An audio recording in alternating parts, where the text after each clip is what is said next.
Ezequiel, ¿cuáles serían por lo menos un par de escenarios posibles para una salida que pusiera fin a este conflicto? Qué buena pregunta, Jesús. Yo delibero sobre esta cuestión desde el inicio de la guerra y con el correr de los meses y con los cambios, la guerra fue metamorfoseando.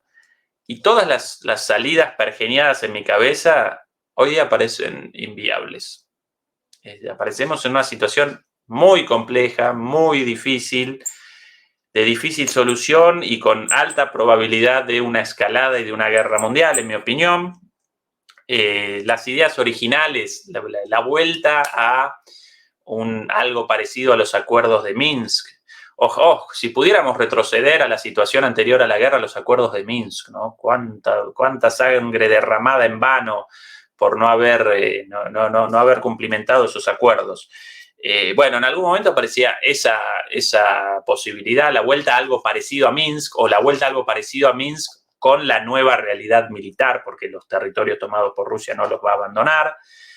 Pero bueno, esta reflexión de Karaganov y todo lo sucedido en la guerra respecto a que incluso con acuerdos de Minsk renovados, con todos estos territorios tomados por Rusia, eso aceptado de alguna manera regañadientes por Ucrania, el ingreso eventual de Ucrania a... No, tampoco, bueno, aún esa situación hoy día parece como una solución precaria, porque tarde o temprano, después, más aún después de todo lo aprendido y lo escuchado sobre los acuerdos de Minsk y sobre esto de no, generamos acuerdos simplemente para retrasar, para generar, porque queríamos más tiempo para el rearme de Ucrania.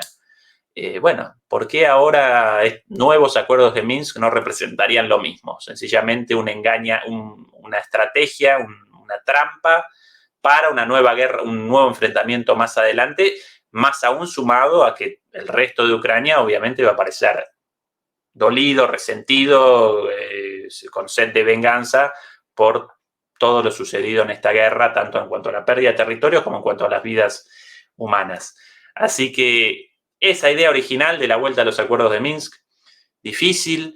En algún momento recuerdo también, yo presentaba muy al principio, muy al principio, yo presentaba la idea en algunos lugares de, bueno, quizás un ingreso, si en los primeros días o incluso unos días antes, el ingreso de Ucrania a la Unión Europea, pero no a la OTAN, y Rusia inicialmente convalidaba eso, porque bueno, la Unión Europea hasta ese entonces representaba una alianza económica, podía generar beneficios para Ucrania, pero sin el riesgo del ingreso a la OTAN para Rusia y por ende sin la reacción de Rusia por el temor legítimo a los misiles y las bases de la OTAN establecidas ahí en caso de una entrada de Ucrania a la OTAN. Bueno, eso ya también aparece como algo abstracto, porque hoy día la Unión Europea y la OTAN representan lo mismo, en el sentido de que la Unión Europea responde totalmente ya la diferencia esa desapareció. Hoy día los líderes europeos aparecen genuflexos ante la OTAN, y la OTAN igual a Estados Unidos, básicamente. Así que esa salida también impensable hoy, quizás todavía la única posible, aunque las elecciones en Estados Unidos bastante más adelante, la llegada de Trump al poder, pero, pero bueno, recordemos las características de Trump. Yo siempre recuerdo su xenofobia, su desprecio por todos nosotros los latinoamericanos, las barbaridades dichas sobre nuestros países, shitty countries nos llamaban, ¿no? Países de mierda, así nos llamaban directamente, y esto de que todos los migrantes latinoamericanos en Estados Unidos en realidad representan criminales y barbaridades de ese calibre. Pero más allá de todo eso, ¿no? Si uno, bueno, en nombre de la paz, mejor Trump que Biden, a pesar de todas estas barbaridades, bueno, quizás en nombre de la paz en Ucrania sí, pero Trump un tipo impredecible. Entonces quizás terminada la guerra en Ucrania y al día siguiente iniciada una guerra en China. De hecho, si bien el redireccionamiento de la política exterior de Estados Unidos desde el terrorismo islámico hacia Rusia y China comienza de alguna manera sutilmente con Obama. Quien determina el cambio fuerte de dirección aparece después de Obama, aparece con Trump. Trump determina el inicio de las sanciones a China y un cambio en el cual a partir de ese momento los chinos aparecen como los malos.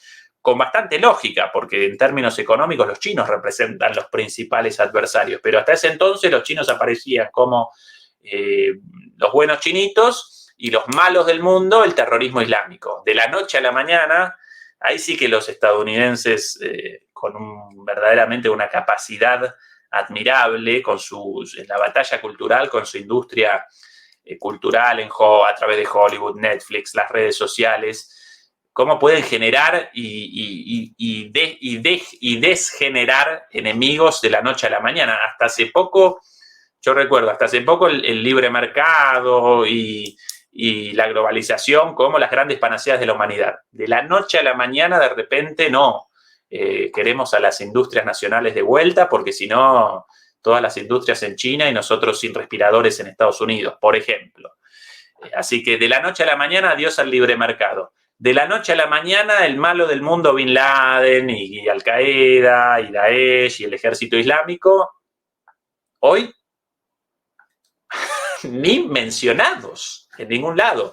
Así que evidentemente, o antes, o no el gran enemigo de la humanidad antes, sino uno de los tantos problemas en el mundo,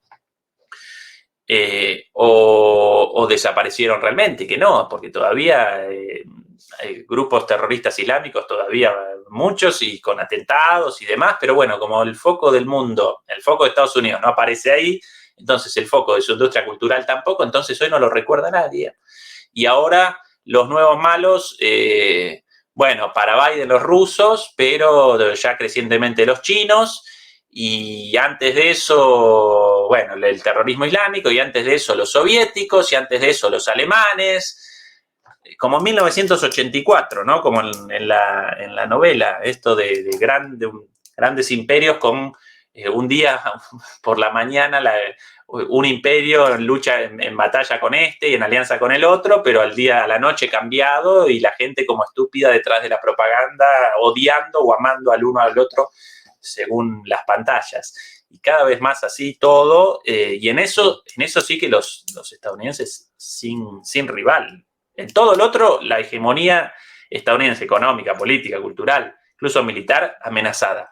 En cuanto a su capacidad en la batalla cultural, todavía en el primer lugar con creces. Pues